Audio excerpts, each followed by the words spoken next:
ERA 25 Explainer Series, Unions Right of Access.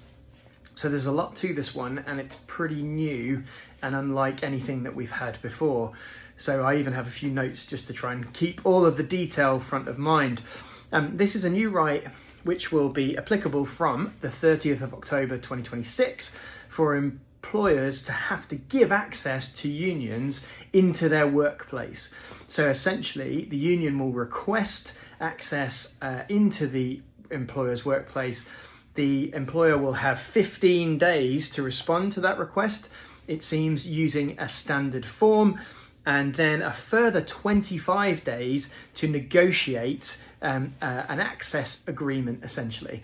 If that can't be done, then the union can apply to the Central Arbitration Committee, who will decide what should happen and agree terms of access.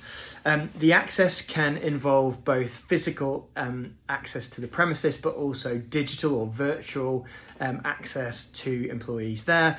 And it's designed to allow unions to recruit, organise, meet with your workforce, essentially. There are model terms of access being talked about, and there is a code of practice on all of this, which I will link in the post. The terms of access talk about access for unions of up to once per week.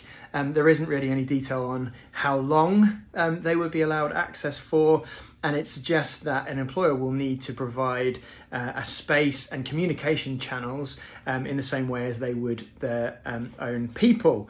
The union has to follow reasonable instructions while in the workplace, as in the instructions of the employer. Quite how that will work will be interesting, but it might give some comfort to employers around this. And there are actually really quite significant fines for employers that don't comply with this, up to £500,000 if there's sort of repeated breaches.